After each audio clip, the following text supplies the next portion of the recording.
या कुनेन तुषारहार धवला, या शुभ्रवस्त्रावृता, या वीणा वर्धन मंडित करा, या श्वेत पद्मासना। अतुलित बलधामं हिम शैलाभदेहं, दुर्गं तुषान्नं ज्ञानान्मार्गगण्यं, सकल गुणनिधानं वानराणामधीशं, रघुपति प्रभक्तं वातजातं नमामि। भगवान की पावन मंगल चर्चा आयोजन कहार लैके अरे बलम हमारी यही है, डोलिया कहार लैके अरे बलम हमारी यही है, चली जइबे मुख मोड़ चदरिया में, चली जइबे मुख मोड़ चदरिया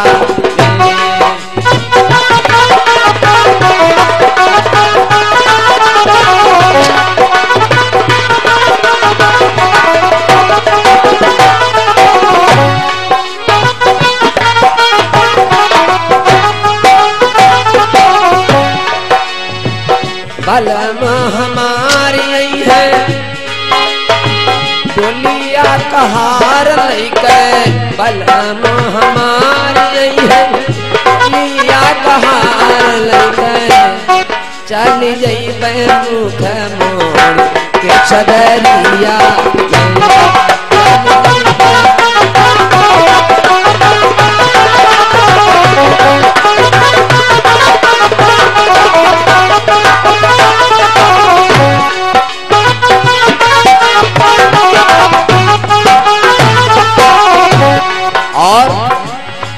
कौन रोवे बिल खाई, कौन ठाढ़ो मुस्काई, कौन रोवे बिल खाई,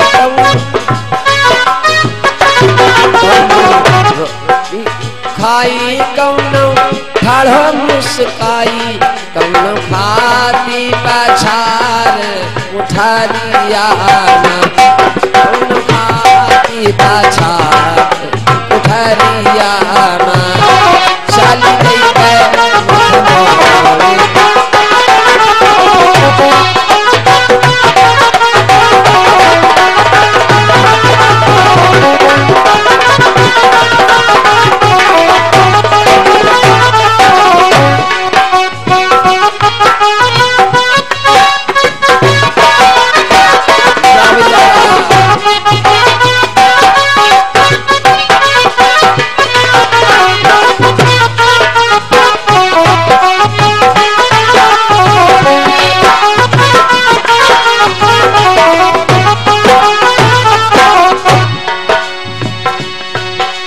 रोवे बिल खाई, भाभी ठाढ़ी मुस्काई, भैया रोवे बिल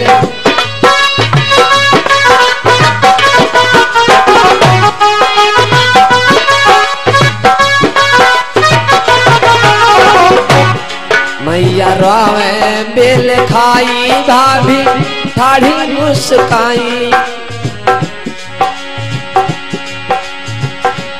सजना खाती पछार उठरिया मां, सजना खाती पछार उठरिया मां, चली जइबे मुख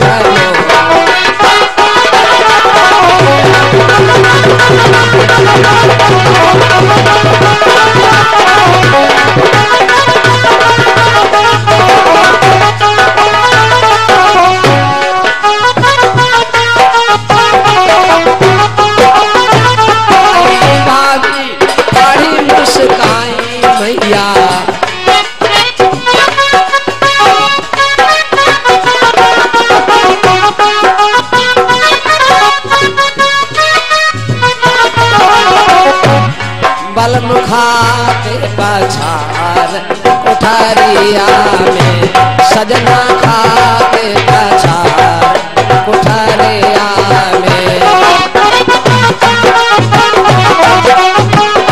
जब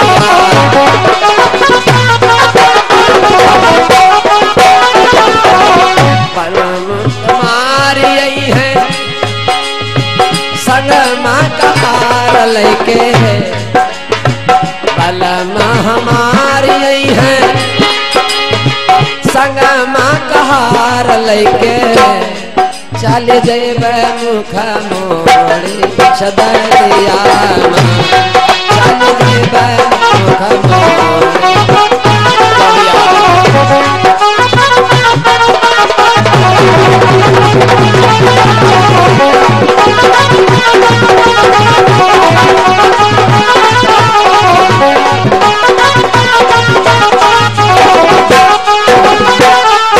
पहले कमरे कर धनिया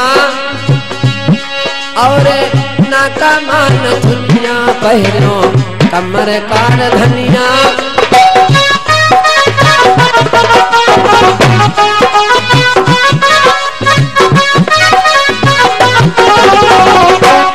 पहले कमरे कर धनिया और ना कमान धुनिया पहले कमरे कर धनिया और नाके मान धुनिया चेहरा चेहरा झील मिले होती कोठरिया चेहरा झील मिले होती कोठरिया चल जेबे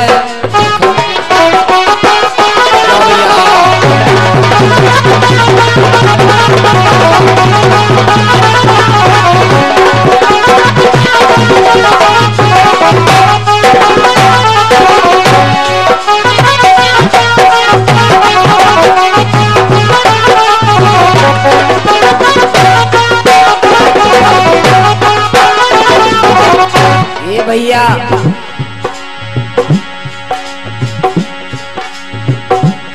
कौन रोता है कौन मुस्काता है और कौन जा रहा है।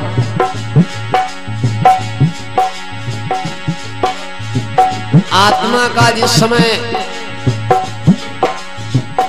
चलनहार होता है और चलनहार का मतलब जिस समय किसी का मातम मचता है मुसीबत पड़ती है उस समय अगर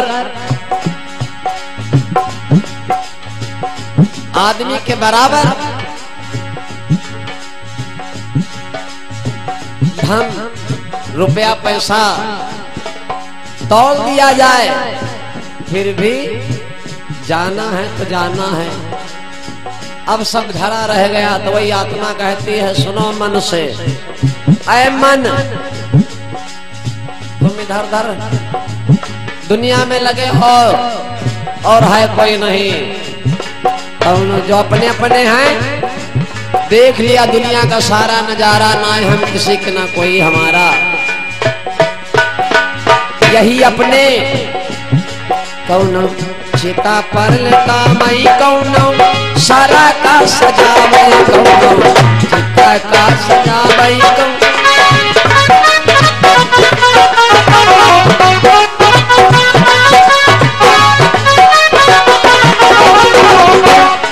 कौनो चिता का सजावे कौनो चिता पर लटावे कौनो चिता का सजावे कौनो चिता पर लटावे कौनो आगिया लगावे यही देहिया कौनो आगिया लगावे यही देहिया चल जेबे मुख मोड़ के सदरिया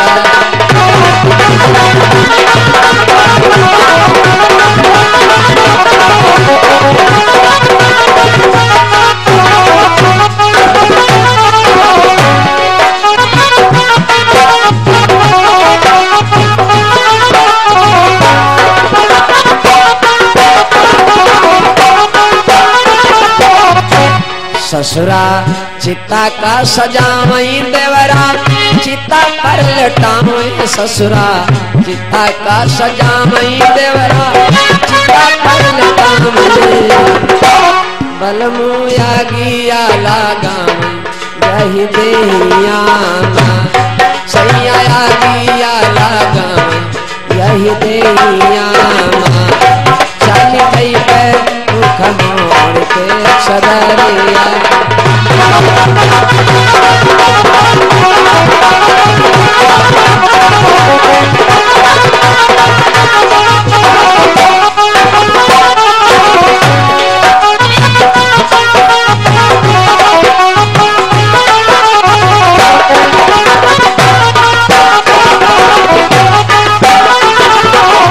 डोलिया कहार लेके सजना हमारी है।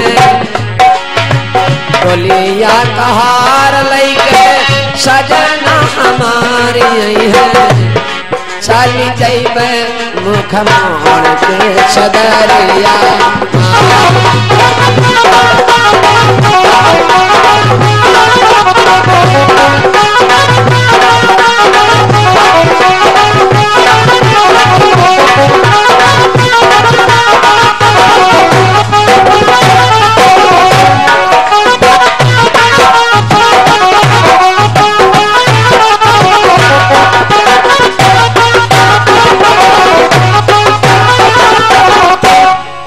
सच्चिदानंद भगवान के।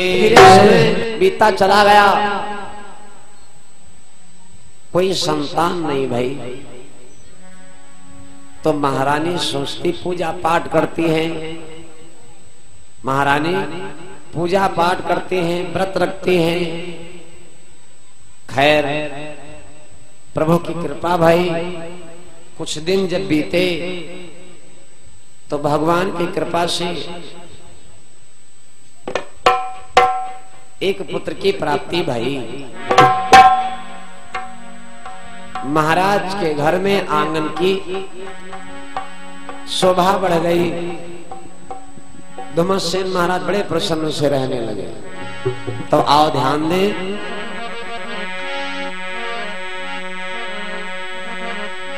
साल्यब देश मुकाम धुमसेन नाम बड़ो तप धारे। और फिर सैब्या नाम की नार रे पतिव्रता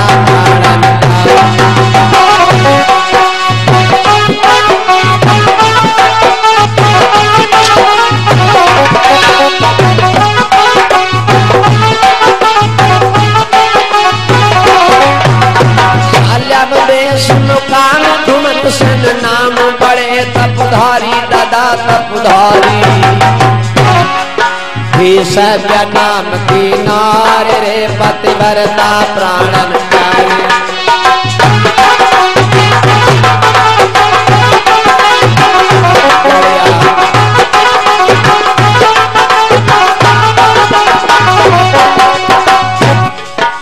समय की महिमा निराली होती है। पतिव्रता या सत्यवादी या फिर सच मार्ग पर चलने वाले को कष्ट उठाना पड़ता है। और सतधर्म पर जो चलता है कष्ट मिलता है, लेकिन कष्ट को दे करके अगर अपना मार्ग नहीं बदलता है तो उससे सफलता अवश्य मिलती है। महारानी पतिव्रता नाम सभ्या है।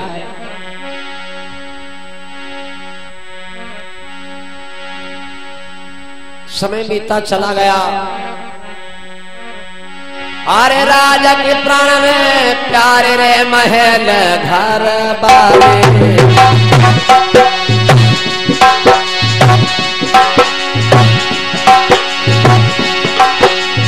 राजा के प्राण में प्यारे रे महल घर बाट गर्भ से पैदा रे,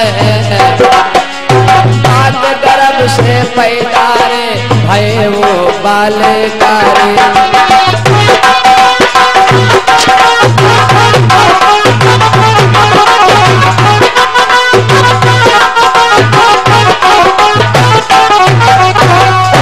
कुछ दिन जब बीते,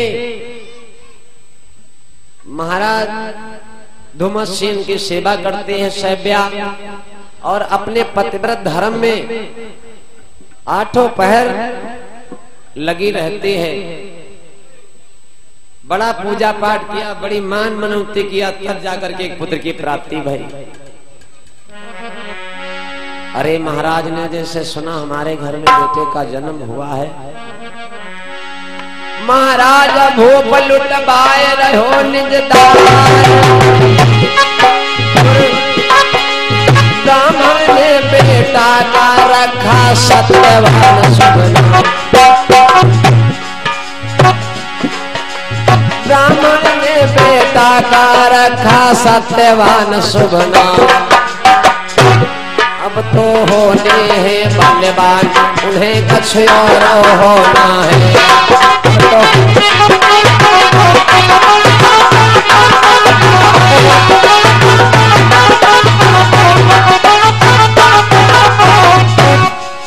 बेटे का जन्म हुआ, विद्वानों को बुलाया गया, समय कुंडली बनवाई गई। ज्योतिषियों ने उस बच्चे का नाम रखा सत्यवान। घर में कोई बेटा बेटी नहीं था। अब जाकर के महाराज के आंगन में एक पुत्र की प्राप्ति भई, और जब बेटे की प्राप्ति भई राजा बहुत खुशी है। सोना चांदी रुपया पैसा मोहरे असर भी सब दान लुटाते हैं। महाराज दान लुटाते, दान दिया क्यों जाता है कि बालक जने, जिस समय बच्चे का जन्म हो, बालक जने नाल नहीं काटे।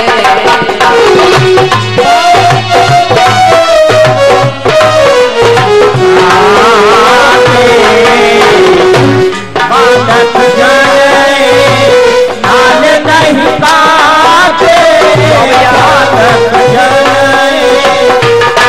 नहीं काटे। बालक जने बालक जने नाल नहीं काटे। तबे तक दान यथा विधि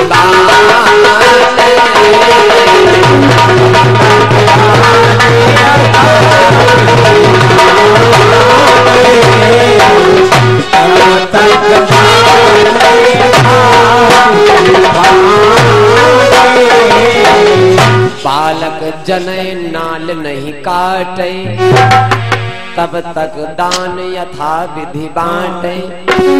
इसी बच्चे का बेटा हो या बेटी जन्म हुआ हो, और उस समय जो दान दिया जाता है वो दान महादान कहलाता है। इसलिए कभी भी 150 में 1500 में ज्यादा कंजूसी नहीं करना चाहिए, क्योंकि वो आपका दान नहीं महादान में गिनती किया जाता है।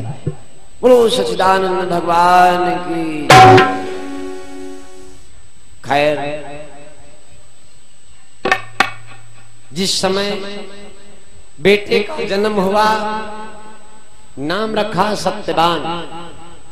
महाराज दान लुटवाते हैं, और बढ़िया राजा दान लुटा रहे हैं। गोदी में छोटा सा बच्चा है, प्यारा सा बउआ है।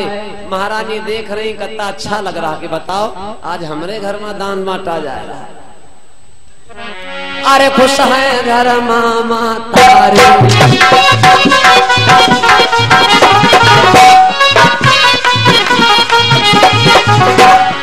अरे खुश है घर मारे महतारे, अंगना लीनो पलंग कोटरा।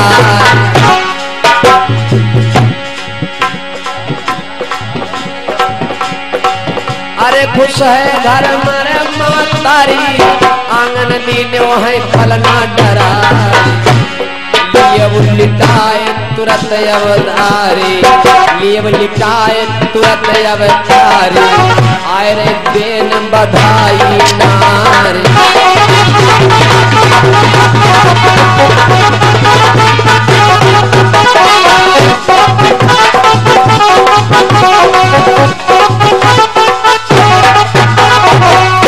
आंगन के बीच में पलंग पड़ा, महारानी आराम कर रही, गोदी में बालक है, बहुत खुश हैं। लेव लेटाए गोदे अवतारी, और आंगन में पलंगा को डारी, आए रे देन बधाई नारी। सभी नगर की मोहल्ला की नारियां आज महारानी को बधाई देने के लिए आती हैं, बच्चे को देखने के लिए आती हैं, महारानी से हाल चाल पूछती हैं, सब खुशी में शामिल हो रही हैं। बहुत खुश हैं महाराज धुमसेन, महारानी सैब्या। गोद में एक बेटा प्राप्त हुआ, नाम रखा सत्यवान। तो खुशी का समय चल रहा है और खुशी का समय जल्दी जानने मिलता है। अरे पेश न होनी से पावे, पेश न होनी से पावे, और विधि का लिखा लीलार यार कोई मेरे ना पावे।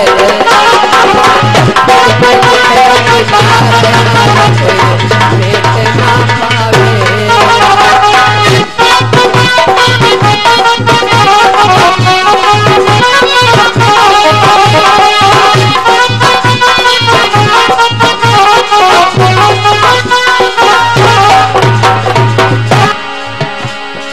सुनाए होनी से पावे,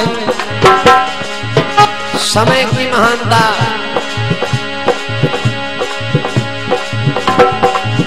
प्रभु की गति ऐसी भई,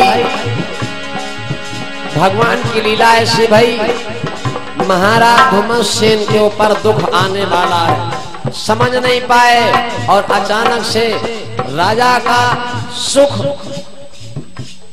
दुख में बदल गया। हुआ क्या? राजा का सुख दुख में बदल गया कि देखो प्रभु किया प्रभुता है, देखो प्रभु किया प्रभुता है।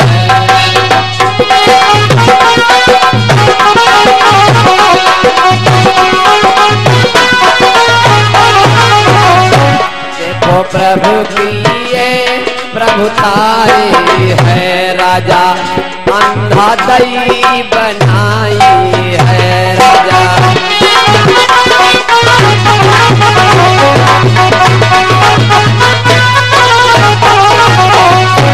इता गए भोपा घबराए है, और कैसी समय आए है। अब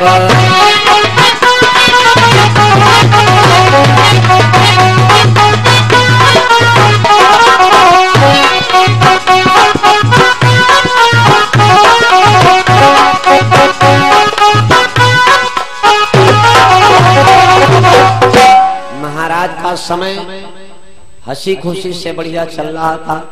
अचानक भगवान ने राजा धुमसेन पर गाज डाल दी। क्या गाज पड़ गई? राजा धुमसेन की आंखों से रोशनी चली गई, राजा नेत्रहीन हो गए। अरे महारानी सैब्या ने जैसे देखा, भगवान बहुत दिनन के बाद में तो एक खुशी प्राप्त भई, एक बेटा प्राप्त हुआ और कोई आल औलाद नहीं, एक बेटा प्राप्त हुआ। महारानी को कुछ सुख प्राप्त हुआ, कुछ सुख मिला। बेटा छोटा है, सुख मिला नहीं, सुख की आस है खाली। एक पत्नी के लिए पति सहारा है, काहे के लिए पति है और आंखें नहीं है, पति की आंखों से रोशनी चली गई तो पहली बात तो सहारा नहीं रहा, और दूसरी बात पति का भी भार सतवंती के सर पर बढ़ गया। अरे जैसे नजर पड़ी, जैसे देखा सैब्या ने तो पपक पपक करके रोने लगी। स्वामी भगवान ये क्या हुआ? तो देखा जैसे तो देखी पति की गति, हर नारी अजुलोई पड़ी ठहराई।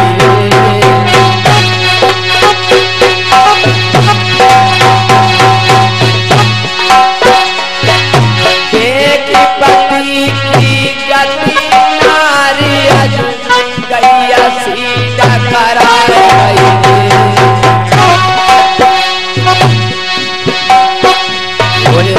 सोने जैसी काया को काहे धूल मिलाए गई रे।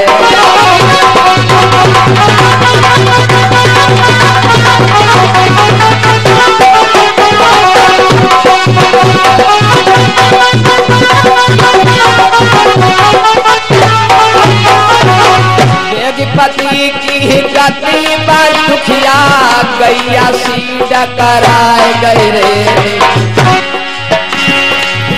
आय विधाता ताहर जगाए काया धूल मिलाए गए रे।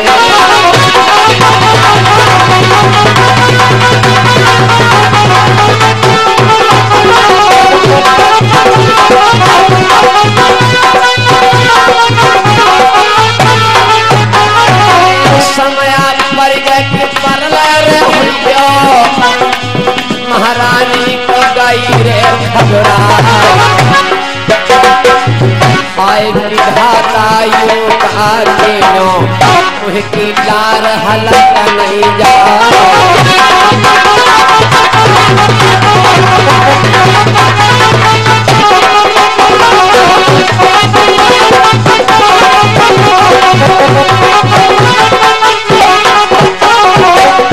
महारानी कर्म को कोस रही हैं धीरे धीरे।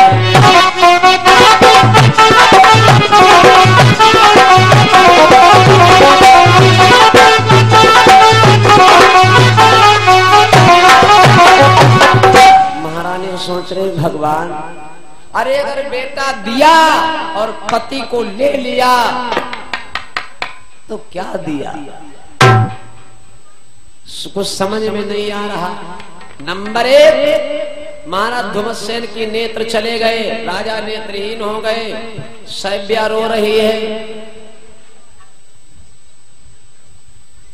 5 बरस का बेटा हुआ, दुश्मनों ने तैयार करी फौज और राजा धुमसेन के किले पर चढ़ाई कर दी। राजा धुमसेन के किला के ऊपर दुश्मनों ने फौज चढ़ा दी और जाकर के ऊपर झंडा गाड़ दिया। दुश्मनों ने जाकर के राजा के गेट की कुंडी खटखटाना शुरू किया। राजा ने गेट की कुंडी राजा की खटखटाई गई। दुश्मनों ने जैसे कुंडी खटखटाया, जैसे दुश्मनों ने कुंडी खटखटाया, कोई है? महारानी निकली, देखा, गेट खोला, किवाड़ को खोला। अरे दुश्मनों की फौज महल के अंदर पहुंच गई। कोई कांता ले, कोई बल्लम ले, कोई करौली ले, कोई तलवार ले, कोई बंदूक ले है और कोई हथगोला ले है, कोई बमगोला ले है। हाय भगवान, बिचारी महारानी आप संभरे, स्वयं अपने आप को संभारे कि दाना भरे बच्चा संभारे। आदमी तो सहारे है, आदमी को भी तो संभालना है क्योंकि बेचारा नेत्रहीन है। रोने लगी तो दुश्मनों ने कहा सुनो, अगर तुम तीनों अपने जीवन की सलामती चाहते हो तो इस महल को छोड़ करके, राज्य को छोड़ करके राज्य के बाहर चले जाओ और अब यहाँ के राजा हम हैं। सैब्या बोली ठीक, तब नहीं अब ठीक है। पति की आंखें चली गई, दुश्मनों ने राज छीन लिया और सबसे बड़ी मुश्किल की गोद में उंगली पकड़ करके, उंगली पकड़ करके रेंगने लायक हुआ है बच्चा। सैब्या सोच रही अगर बेटा न होता तो मर जाती, जान दे देती, लेकिन अब बड़ी समस्या है। पति देवता नेत्रहीन है, पति देव नेत्रहीन, गोद में बालक है। सैब्या राजपाट छीन गया। सैब्या सोच रही क्या करे। देखो अगर आपके हम हो, आप हो, सबसे बड़ा दुख कभी कभी परिवार का हो जाता है। जिके नहीं है वो अलग दुखी है और जिके है वह दुखी। जिके नहीं है को ले लिया, अपने बच्चा को ले लिया, निकल गई बेचारी। राज दुश्मनों ने छीन लिया। चलते चलते राज के बाहर पहुंची। राज के बाहर पहुंची तो रहने के लिए, ठिठुकने के लिए एक मड़ैया छवाती है। घास फूस से एक झोपड़ी छवाती है और उसी झोपड़ी में अपने नेत्रहीन पति को बिठा देती है। 5 बरस का बच्चा है, उंगली पकड़ा देती है, कहती है बैठो। पति से कहती है, ए स्वामी मैं जा रही हूँ इस जंगल में। अब तक तो महारानी थी लेकिन अब जा रही हूँ लकड़ी तोड़ने के लिए। और स्वामी आप एक काम करो, इसी झोपड़ी मड़ैया में बैठो। बच्चे की उंगली पकड़ा देती क्योंकि नेत्रहीन है, जान भी नहीं पाएंगे, बता भी नहीं पाएंगे बेटा किधर गया। कहती स्वामी बैठो और इस भैया को देखे रहना, उंगली पकड़े रहना, छोड़ना नहीं स्वामी, नहीं मेरा सब कुछ लुट जाएगा। पति बेचारा बैठा रहता है। महाराज आज नेत्रहीन है। महाराज बैठे रहते, बच्चे की उंगली पकड़े रहते हैं। बच्चा खेलने के लिए जाता है इधर उधर लेकिन जाने नहीं देते। बच्चा अलग रोता है और भीमसेन महाराज नेत्रहीन हैं। झोपड़ी में बैठे बैठे जब बच्चा रो रहा है तो महाराज भी रो रहे हैं कि बताओ दाना भर बच्चा है? खेलने घूमने की इच्छा हो रही लेकिन हम हाथ नहीं छोड़ रहे। पूरा दिन 12-12 घंटा बीत जाते हैं, हाथ पकड़े रहते हैं। जानवर जैसे जानवर रस्सी में खूंटा में बंध जाता वैसे बच्चा बंधा। जहां महारानी थी मखमल के बिस्तर पर शयनयान करती थी, आज लेकर के तब्बल, आज लेकर के कुल्हाड़ी जाती बेचारी वृक्ष पर चढ़ती है, सूखी सूखी लकड़ियां काट के डालती है, नीचे आती बीनती है, उसके बाद इकट्ठा करती है, सर पर रख करके जा करके शहर में बेचती है। जो कुछ रुपया ठन्नी 4 पैसा मिल जाते हैं उन्हीं के द्वारा सीधा खरीदती है, घर लाती है। घर कहाँ, झोपड़ी घर घर होता है। घर को आती है उसी झोपड़ी में और उसी सीधा से बेचारी जैसे बन पाता है रूखा सूखा तैयार करती है। और उसके बाद में जब भोजन तैयार होता है, पहले देवता रूपी हिम्मत नहीं हारती है, हिम्मत न हार करके निरंतर वही काम चल रहा। तो बेटा को जमीन पे लिटा करके माँ लकड़ी तोड़ के लाती है। अरे वो लकड़ी को बेच बाच माँ सीधा शहर से लाती।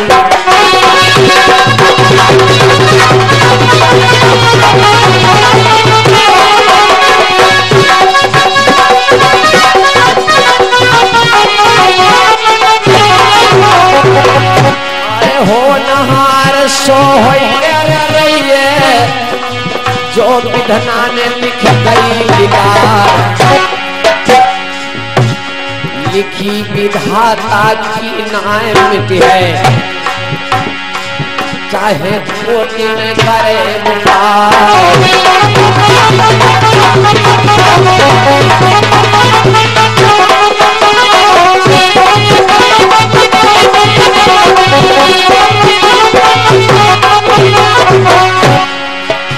बेटा को जमीन पे लिटा करके माँ लकड़ी तोड़ी के लाती है। उनको दुखिया बेच बाच के सीधा शहर से लाती है।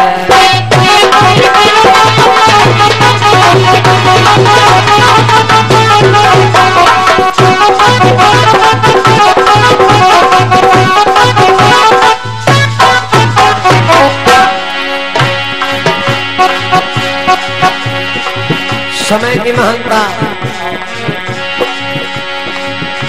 सारे दिन मेहनत करके माँ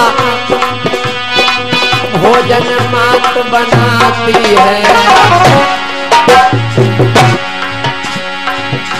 बेटा और पति को भोजन दे जो बचे बाद में खाती है।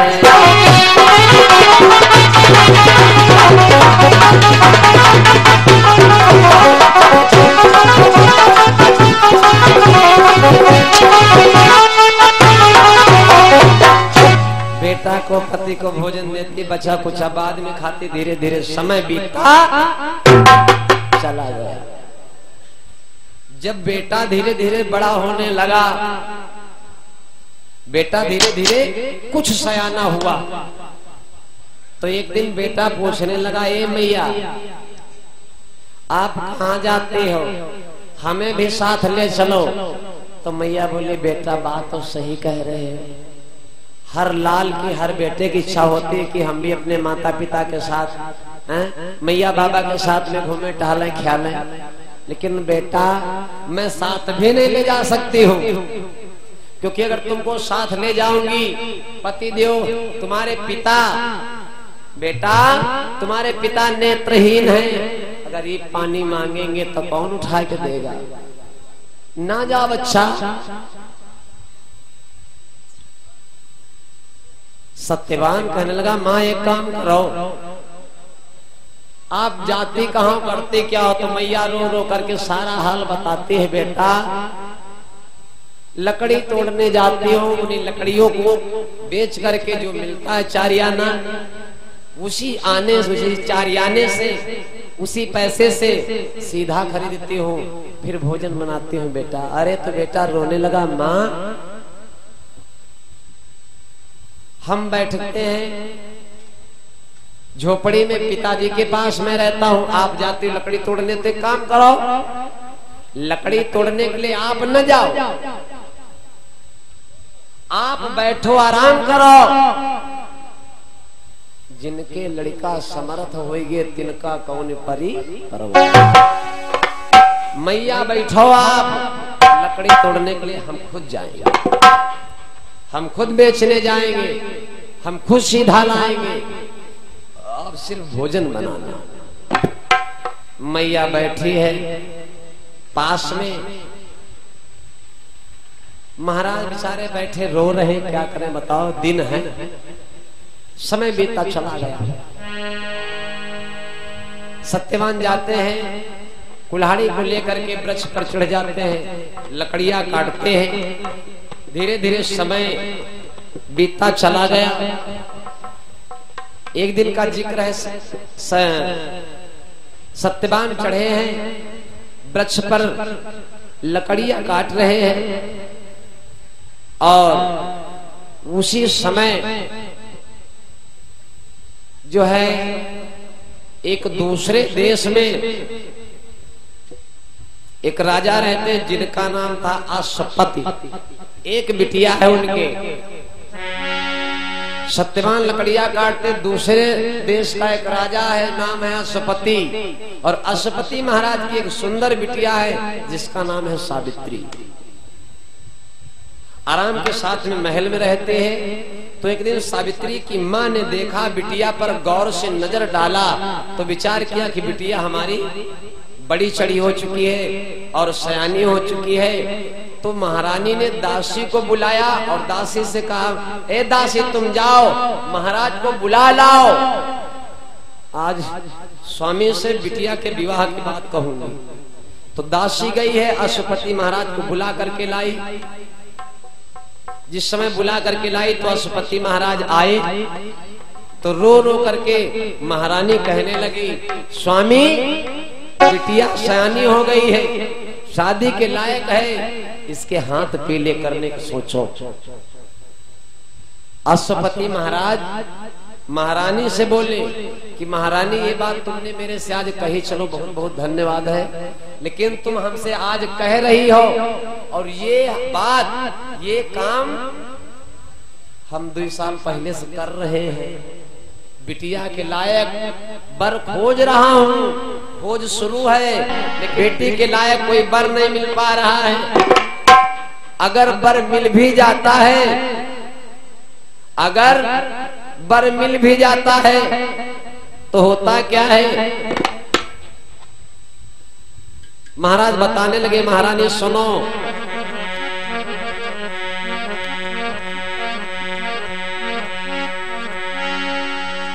सुंदर बर कहूं मिल जावे,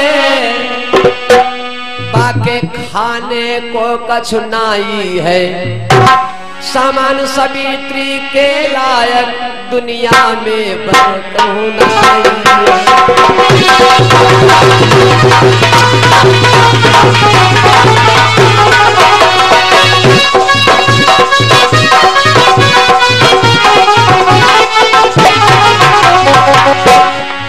सुंदर बर कहूँ मिल जावे बाके खाने को कछुनाए है सामान सावित्री के लायक दुनिया में पर दुनिया में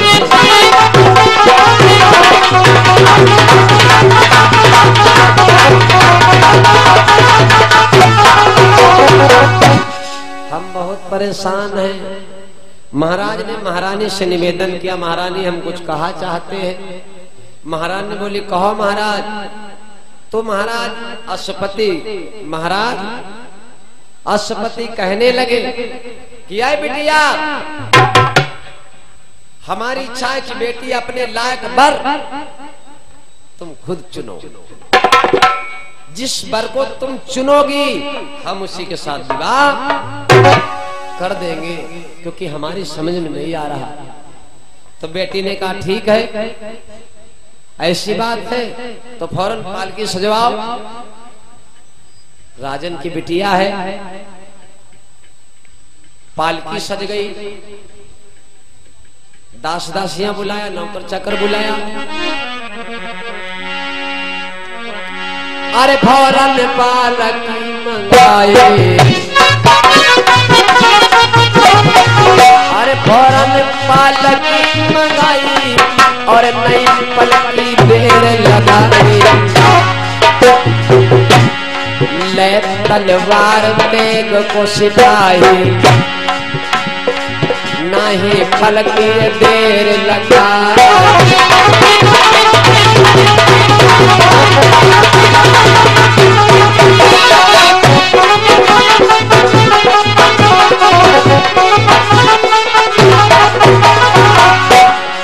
अरे फौरन पालकी मंगाए और नई पलकी देर लगाई। ले तलवार तेग को सिपाही, पलकी के पहुंचे बरोबर में जाए। पालकी चल पड़ी, रंगमहल राजमहल से पालकी चली है। सावित्री बैठी है, एक बनु नांग हो, दो बनु नांग हो। धीरे धीरे पालकी जा रही है। ढूंढो देश विदेश, ढूंढो देश विदेश, पर नहीं पेश मिलो नंबर कोई नहीं मिला। तब ढूंढते ढूंढते ललेरे सोए बन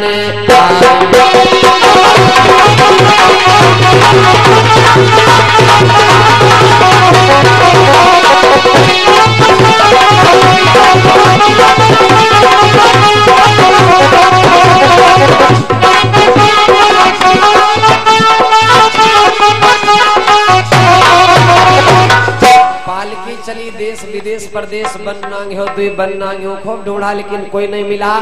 और जैसे चलते चलते चलते चलते उसी वन को आ गए, उसी वन में आ गए जिस वन में वृक्ष पर बैठे सत्यवान लकड़ी काट रहे।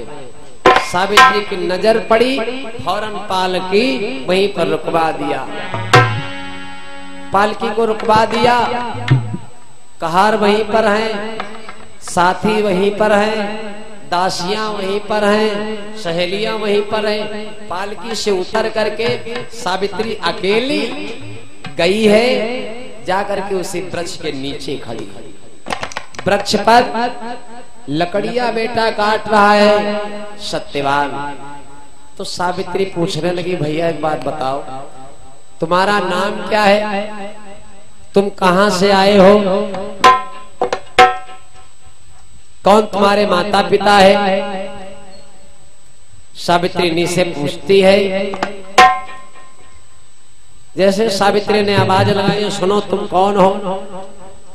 सत्यवान बताने लगे, मैं धुमसेन महाराज का बेटा हूं। सावित्री बोली, बढ़िया है, हम भी राजा की बिटिया हैं, तुम भी राजा का बेटा हो। हमने नहीं सोचा था कि दुनिया में ऐसे लोग हैं। अरे मेरी गरीबी की इतनी बड़ी मजाक, तुम राजन की बिटिया और हमारे कोई सहारा नहीं, तुम हमसे विवाह करोगे? सावित्री बोली, हाँ।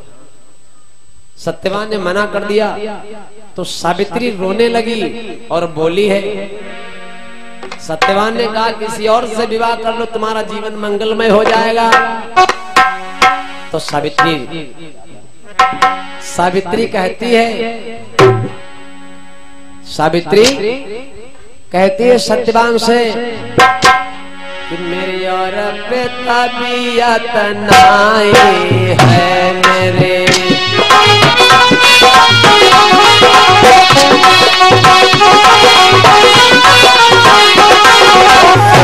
मेरी और पे तबीयत नाई, काहे हम कर हाथ पर आए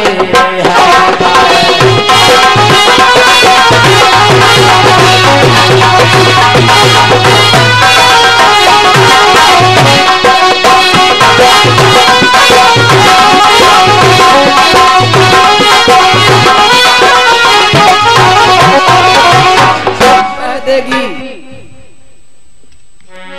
माँ तमोरी जो कह देवे। अगर मेरी माँ कह देगी शादी करेंगे तेरे साथ, माँ तो मेरी जो कह देवे शादी करेंगे तेरे साथ।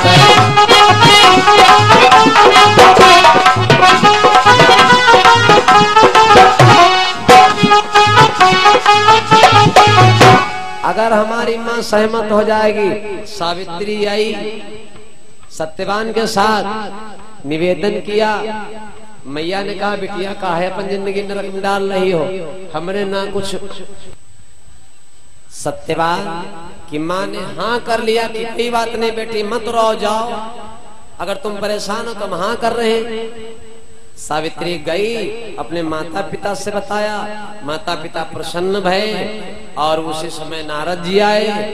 तो नारद जी से माता पिता बोले कि महाराज देखो, बिटिया के जीवन में बिटिया ने जो वर चुना वो कैसा सब ठीक ठाक मंगलमय है। नारद बाबा ने देखा तो नारद बाबा ने मना कर दिया कि शादी के लायक वो है नहीं। क्यों? तो बता दिया कि जिसको सावित्री ने पसंद किया है, अपना जीवन साथी मानना है, उसकी उम्र मात्र 1 साल है। उसकी उम्र, उसकी जिंदगी आज से मात्र 1 साल बची है। माता पिता ने मना कर दिया, हम विवाह नहीं करेंगे। सावित्री नहीं मानी, माता पिता नहीं तैयार हुए। सावित्री बोली, चाहे कुछ भी हो जाए, विवाह करूंगी तो उन्हीं के साथ करूंगी। तो गतवा खैर शादी भई, पति पत्नी का दर्जा प्राप्त हुआ। 1 साल की जिंदगी है, जोड़ी आज बनी है, 1 साल की जिंदगी बची है बस, बाकी सत्यवान मर जाएगा। सावित्री रात दिन बैठी बेचारी सोचती रहती, भगवान काया हो कुछ होई, सोचती रहती, भगवान से आस लगाए है।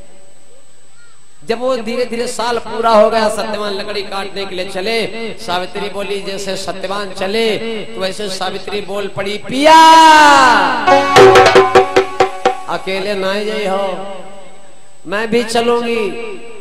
सत्यवान ने लाख समझाया कि आप न जाओ। सावित्री ने बताया नहीं कि आज जिंदगी पूरी है आपकी, साथ चलूंगी बोली है, बोली कि साथ चलूंगी। खैर सावित्री गई साथ में। पति देव वृक्ष पर, सत्यवान चढ़ गए वृक्ष पर, लकड़ी रोज की तरह काटने लगे। सावित्री बीन बीन के रख रही। सत्यवान ने नीचे को देखा और कहा, हे प्राण प्यारी, मेरा सर चकरा रहा है। सावित्री बोली, तुम्हारा सर चकरा रहा है और हमसे पूछो, आपका सर चकरा रहा है। अब आपका सर चकरा रहा है अब से, और हमार सर चकरा रहा है कब से। हम तो एक साल पहले ही समझ गए थे कि सर चकराएगा जरूर। खैर कोई बात नहीं, उतर आओ करके चल पड़े। तो आगे आगे जमराज जा रहे हैं, आगे आगे वो पछाही जा रही है। उतार दिया, लाश अलग रख दिया, सावित्री चल पड़ी। आगे आगे पछाही जा रही और पीछे पीछे सावित्री जा रही। सावित्री मुड़ी मुड़ी परछाई नहीं देख रही, परछाई खुद ही मुड़ी मुड़ी देख रही कि या कहां तक आएगी। अंतगतवा यमराज ने कहा, बेटी तुम क्यों आ रही हो? सावित्री बोली, मेरे पति को कहां ले जा रहे हो आप?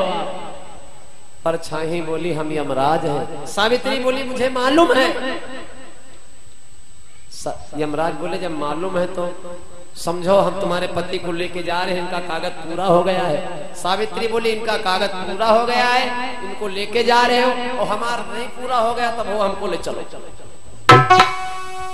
यमराज बोले, बेटी कोई सात शरीर नहीं जा सकता है। तो सावित्री बोली, सात शरीर नहीं ले जा सकते हो तो मुझे भी मार दो, मुझे भी मार दो, मेरा बिच्छू निकाल लो, मेरी भी आत्मा निकाल लो, लेकिन साथ है ले चलो। नहीं जिंदा जा सकते तो मुर्दा ले चलो, लेकिन ले चलो। यमराज ने कहा, बेटी मान जाओ, अच्छा कोई वरदान मांग लो। सावित्री बोली, बस जिसका मुझे हाय इंतजार, यही तो मुझे मैं चाहती थी, यही तो इंतजार कर रही थी। यमराज बोले, साथ मत जाओ, वरदान मांग लो। तो सावित्री ने मांगा क्या? यमराज से सावित्री बोली, सिर्फ एक चीज दे दीजिए बस। क्या? हो जाए एक बेटा बलकारी, सिर्फ एक बेटा हो जाए। यमराज बोले, ऐसा ही होगा। सावित्री बोली, ध्यान से सुनना, हो जाए एक बेटा बलकारी, वरदान दे दिया, ऐसा ही होगा, जाओ तुमको बेटा प्राप्त होगा। सावित्री बोली, पति के बिंदु से होए अवतारी। यमराज ने कहा, ऐसा ही होगा। सावित्री ने कहा, यमराज महाराज तुमने वरदान दे दिया। यमराज ने कहा, हमने वरदान दे दिया। सावित्री बोली, हो जाए एक बेटा बलकारी, पति के बिंदु से होए अवतारी। यमराज ने कहा, ऐसा होगा। सावित्री बोली, क्या? अरज मेरे सुनिए दीन दयाल, पति बिन होगा कैसे लाल। अब तुम्हारा वरदान झूठा कि तुम झूठा हो, ये बताओ। जब आदमी नहीं होए, पति नहीं होगा, तो पति द्वारा लाल कहां होगा? वरदान तुमने दिया है। अब एक बात तुम बताओ, दोनों बातों में बाबा बात सच्ची कौन सी है? दोनों बातों में बाबा, दोनों बातों में बाबा बात सच्ची कौन सी है? दोनों बातों में बाबा।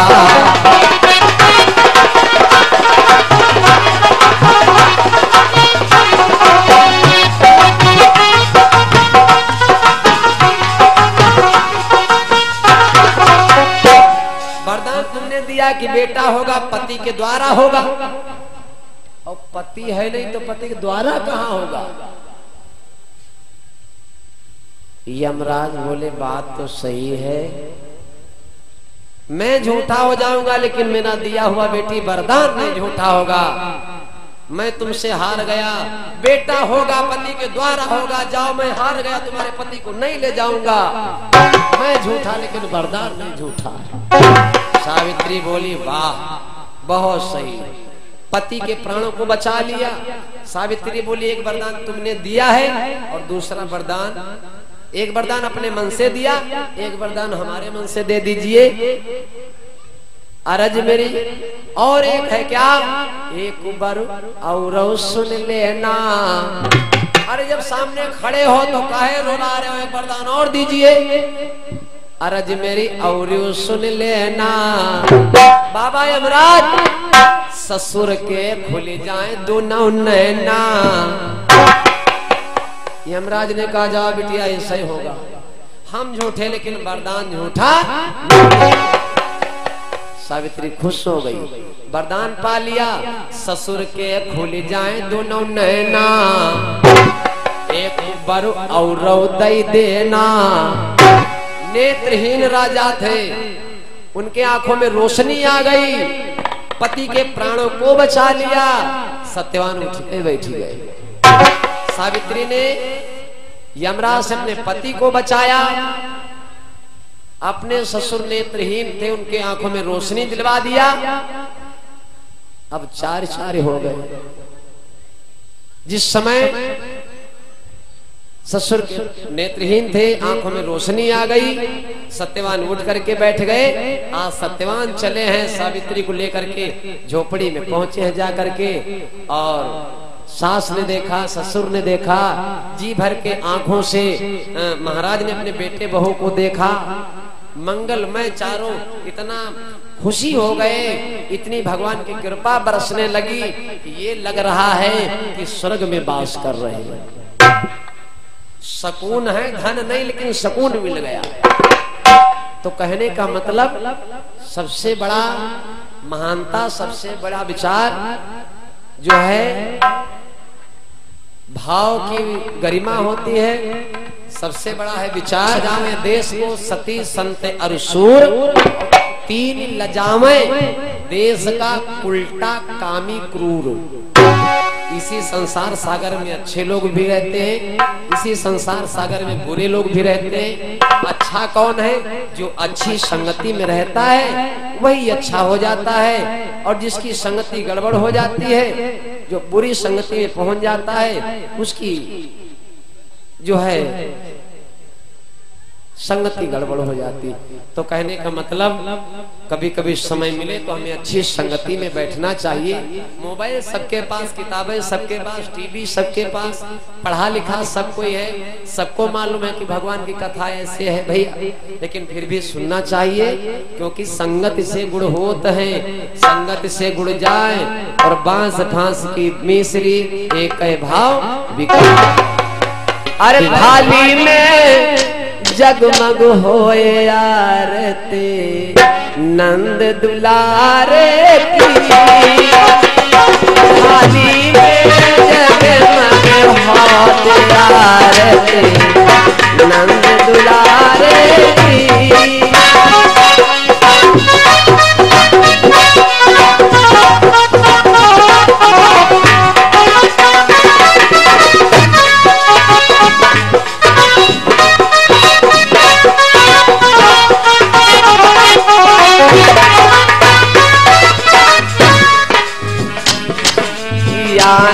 और लक्ष्मण को लाना, राम भी आना और लक्ष्मण को लाना,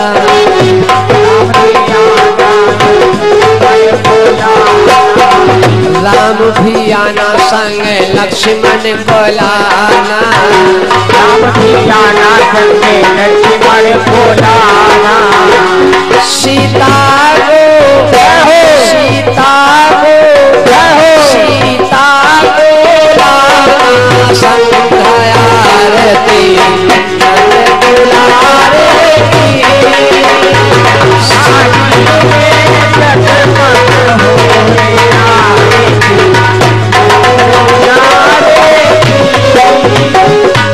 की, थाली में जगमग होए आरती दुलारे की, थाली में जगमग होए आरती दुलारे की। मोहन भी आना बलदाऊ जी को लाना, मोहन भी आना बलदाऊ जी को लाना, कान्हा जी आना बलदाऊ जी को लाना, कान्हा जी आना बलदाऊ जी को लाना। राधा को कहो, रुक्मिणी को कहो, रथियानी को कहो, संग आरती नंद दुलारे की, जगमग होए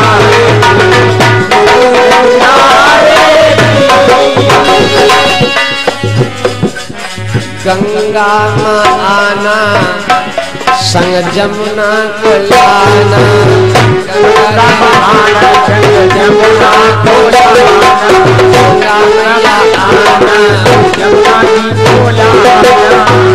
सरजू को संगम को त्रिवेणी को लाना, संग आरती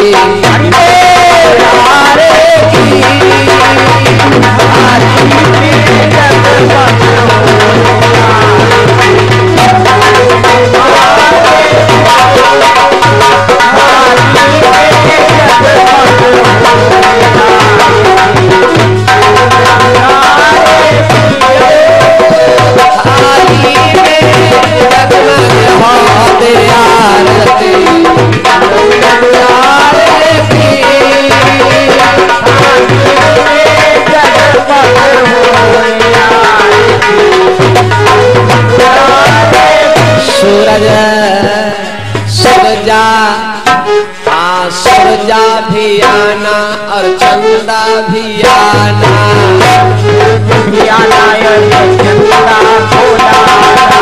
सूरजा भी आना और चंदा भी आना,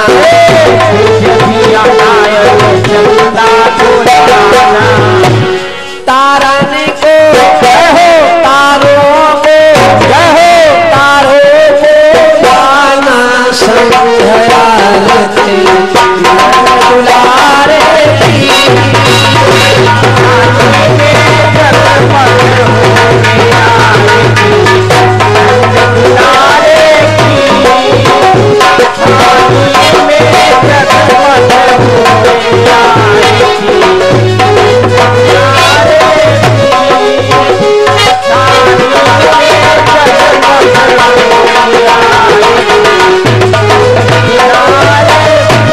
भी आना और काले जी को लाना,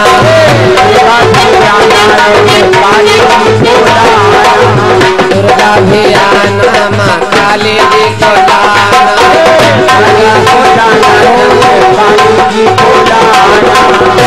शेरवाली को शेरवाली को शेरवाली को लाना, संग आरती नंददार की।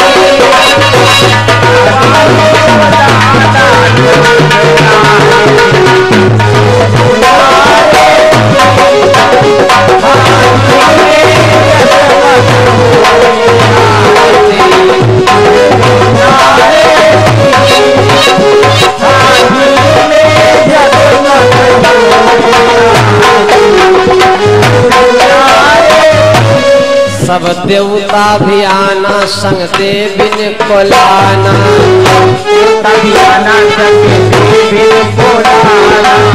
देवता भी आना, सभी देवी को लाना,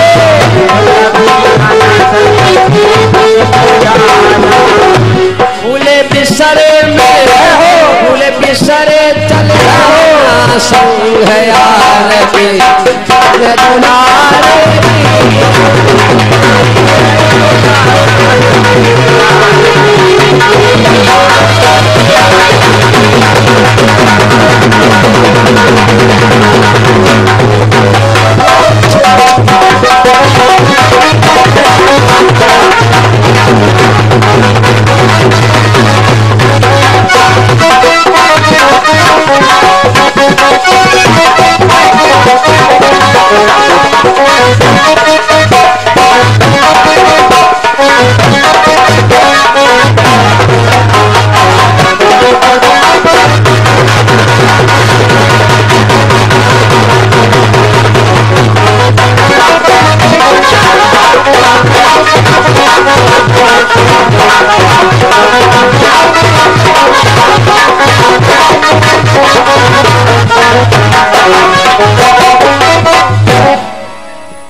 बोलो।